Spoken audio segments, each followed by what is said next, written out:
Main keywords क्या हैं, तो इसमें 3 कीवर्ड्स मेन है। सबसे पहला तो ये आएगा यहाँ पे नेहरू रिपोर्ट 1928, ये है ना, इसके बारे में बात हो रही क्योंकि। फिर दूसरा क्या है कि ये फर्स्ट एफर्ट था कॉन्स्टिट्यूशन बनाने को, ये बात क्वेश्चन खुद कह रहा है। और फिर ये कह रहा है कि ये लेकिन it was nothing more than a bunch of easy compromises, तो ये कॉम्प्रोमाइजेस ज़्यादा कुछ नहीं था, तो इसी का हमको क्रिटिकली एनालिसिस करना है।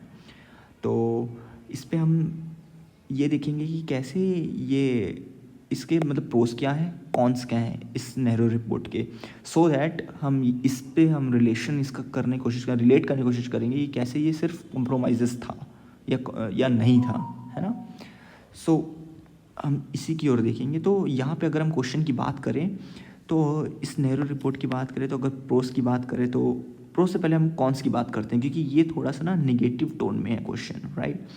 ये अपने आप में ही कह रहा है कि ये जो है ना ये कॉम्प्रोमाइज़ से ज़्यादा कुछ नहीं है। तो हम पहले इसको देखते हैं, कॉन्स को देखते हैं, आखिर ऐसा क्यों कह सकते हैं कि ये कॉम्प्रोमाइज़ से ज़्यादा क्यों नहीं है। तो कॉम्प्रोमाइज़ क्यों इसको कहा गया, पहला क्योंकि यहाँ पे जो इशू आ रहा था ना वो था कंप्लीट इंडिपेंडेंस की बात तो की ही नहीं गई, है ना, उसकी बात की नहीं गई। सेकंड पॉइंट, क्योंकि सेकंड पॉइंट ये था कि यहाँ पे अभी भी जो ये हिंदू एक्चुअली नहीं बोलेंगे, हिंदू लीग नहीं बोलेंगे यहाँ पे, इट विल बी कांग्रेस और मुस्लिम लीग के बीच में जो इश्यूज थे ये भी चले आ रहे थे, अच्छे से सॉर्ट आउट नहीं हुए थे।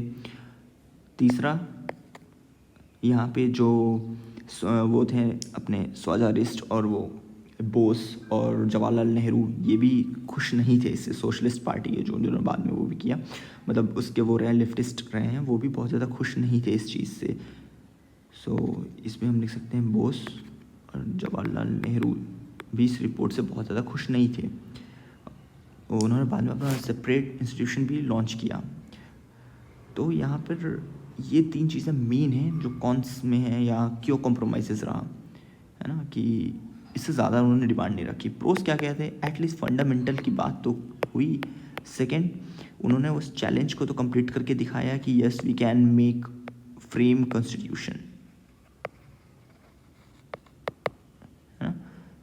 और फिर इसके अलावा एक स्टेप फॉरवर्ड था ये, है ना, एक स्टेप फॉरवर्ड था।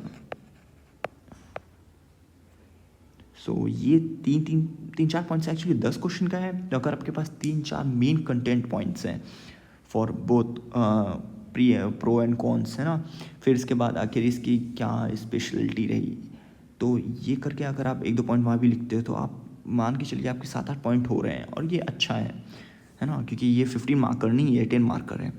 सो चलिए देखते हैं यहाँ पर जो टॉपर आंसर कॉपी रही है जो श्रुति शर्मा की है, उन्होंने कैसे अटेम्प्ट किया इस क्वेश्चन को, राइट।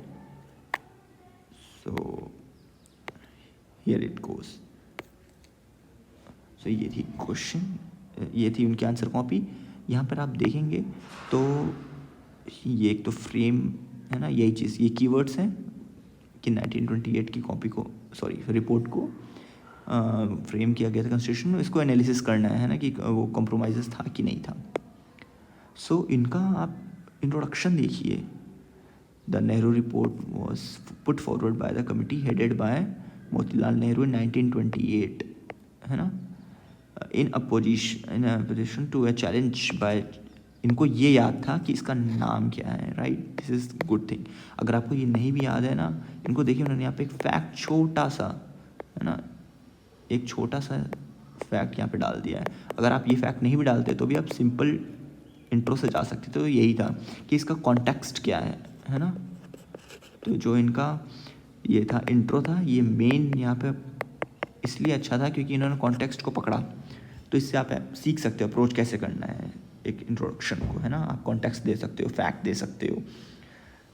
तो ये तो हो गया इनका इंट्रोडक्शन। देन आता है इनका body part, first refer to frame a constitution, इन्होंने डायरेक्ट यही लाइन से लिख के शुरुआत कर दी कि पहला ये इसको कहा ही क्यों गया, पहला एफर्ट था क्योंकि हुआ ये था जब जो उनके वाइस रॉय थे, उन्होंने जब ये वो चैलेंज किया था इंडियंस की, इंडियन फ्रेम नहीं कर सकते कॉन्स्टिट्यूशन, तो उन्होंने फ्रेम करके दिखाया।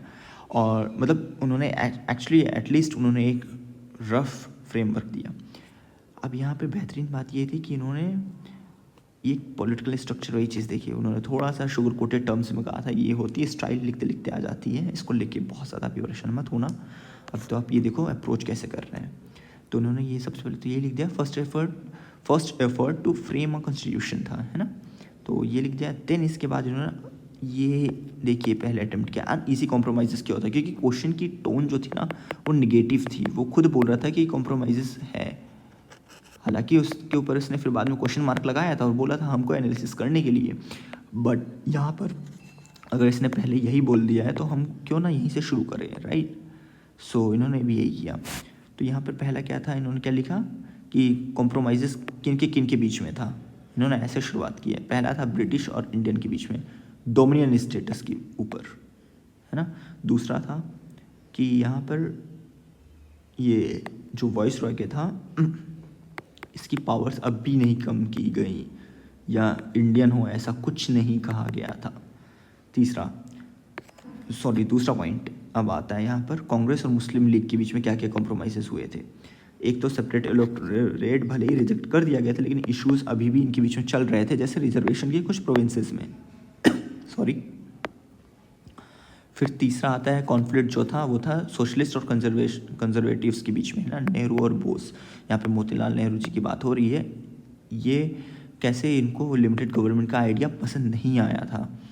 सो इनका भी यही था, इन्होंने बाद में अगेन उस चीज़ को तोड़ा और ख़ुद की पार्टी बनाई, और मतलब इन्होंने खुद का वो किया, आगे बढ़ा। और यहाँ पर एक चीज़ और आती है, वो ये कि इन्होंने देखिए यहाँ पे कितने बेहतरीन तरीके से फिर इन्होंने इसको कवर करते हुए ये भी लिखा है ना, ये पॉइंट्स भी लिखे कैसे इसके पॉजिटिव्स रहे, फंडामेंटल राइट्स का, रिस्पॉन्सिबल गवर्नमेंट का, फिर चैलेंज कैसे उन्होंने पूरा किया। तो ये देखिए इन्होंने भी यहाँ पे इतने पॉइंट्स ऐसे लिखे हैं, लेकिन स्ट्रक्चर देखिए कितने अच्छे से स्ट्रक्चर करके लिखा। फिर आखिरी में इन्होंने कंक्लूजन भी नहीं छोड़ा, वो भी इन्होंने लिखा कि कैसे एक स्टेपिंग स्टोन था, है ना, in the terms of getting Swaraj और इंडिपेंडेंस। तो ये था टॉपर का आंसर देने का तरीका। तो उम्मीद है आपने इस डिस्कशन से कुछ सीखा हो, इस क्वेश्चन को कैसे अप्रोच करना है आपने ये जाना हो, और इस टॉपिक के बारे में भी आपको कुछ जानने को मिला हो। अगर आप चाहें तो आप आंसर राइटिंग प्रैक्टिस के लिए चैनल ज्वाइन कर सकते हैं, उसका उसके बारे में मैं डिस्क्रिप्शन में बता दूंगा, एंड वहाँ पे भी आप आंसर राइटिंग प्रैक्टिस कर सकते हैं। So thank you for watching this video, hopefully you have learn something.